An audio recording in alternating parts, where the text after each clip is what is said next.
Hey guys, welcome back to Cruise Blog. Today we're going to be talking about the 10 common cruise ship mistakes that first timers make all the time. You won't want to miss this, so stay tuned.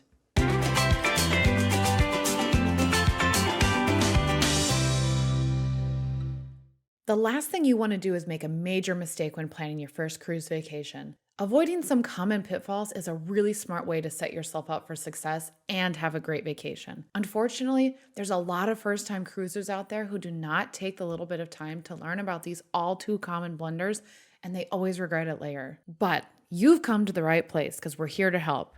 Here are the top 10 cruise mistakes to avoid for anyone going on a cruise for the first time. You already know, if you've started doing research, that there are so many different cruise ships to choose from.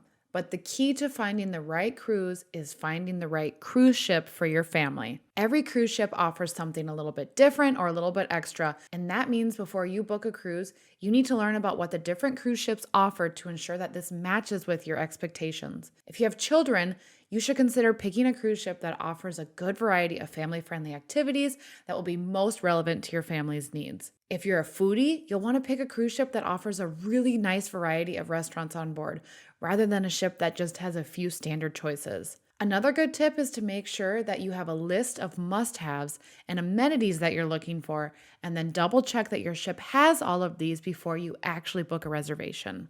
The next common mistake is booking the cheapest cruise. Now, we understand money is not unlimited by any means, but basing the cruise that you'll go on primarily because of the price tag is a really big mistake. People that book a cruise solely on the cheapest option they can find usually end up regretting it for the reasons that we just outlined above, which is that you pick the wrong cruise ship. Looking only at price may mean overlooking important factors that can make the difference between just an okay cruise and a great cruise.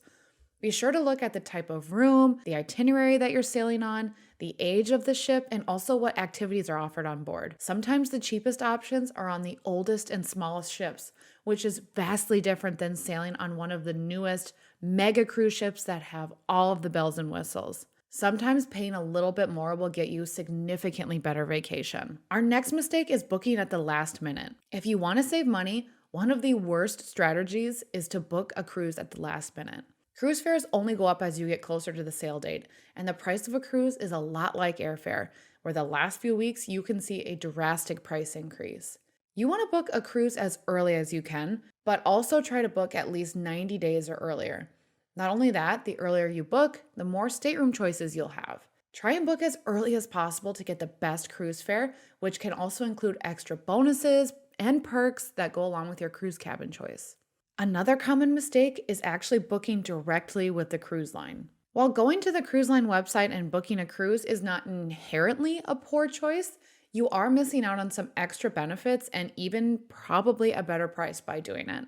Booking with a good travel agent is one of the best ways you can save money on a cruise. Many first-time cruisers are surprised to hear just how valuable a travel agent is, as well as the fact that it actually costs you nothing extra to use a travel agent. Travel agents have access to a variety of discounts and offers, and this is thanks to a network of pre-booked large blocks of cabins. In addition, travel agents often have extra promotions like adding onboard credit, which is money you can use on board for free, including free gratuities or also specialty dining credits. At the end of the day, booking directly with the cruise line will not save you any extra money. Another common mistake is flying the same day as the cruise. This is a huge mistake. Please do not make this. Booking a flight the same day that your cruise departs is literally one of the biggest mistakes you can make because you're essentially playing roulette with fate. Travel delays of all kinds happen so commonly. Flying in the same day of your cruise puts your entire cruise vacation in jeopardy if your flight has any sort of delay or cancellation. Instead, please make sure you are flying in at least one day before your cruise to ensure that any travel delays you encounter does not impact your ability to get on the cruise ship. Most of us are going on cruises because we want to feel relaxed and at ease, so by flying in a day early, you are buying yourself peace of mind. The next mistake we often see is cruisers skipping travel insurance. Like all insurance, travel insurance is something that is so handy in the rare occurrence that you might need it. More than likely, travel insurance will not be needed, but being protected on vacation is just as important as having auto or home insurance. It's a really small price to pay for a number of benefits that can save you thousands later. Make sure you have adequate medical travel insurance coverage because the cost of medical treatment, hospitalization, or even a medical evacuation can be astronomical. Another mistake is booking only cruise line shore excursions. It's important to consider shore excursions that you can book on your own through a third party, as well as what the cruise line offers. Many first time cruisers are too scared of the idea of doing something in port on their own, so they rely on the cruise line excursions as a safety net. Not only does this limit the choices that you have, it also means that you'll be paying more for this luxury. Cruise lines act as the middleman between you and tour operators, and they take a cut of the cost in the process. This can often lead to a lot higher prices for shore excursions, especially in places like Europe and Alaska. At the very least, price out excursions on your own in addition to what the cruise line will offer. If you stick with reputable operators, you can find big savings and an even bigger variety in terms of what you can do in port. Another mistake is not bringing cash on your shore excursions. Believe it or not, it is very easy to forget to bring cash with you on a shore excursion.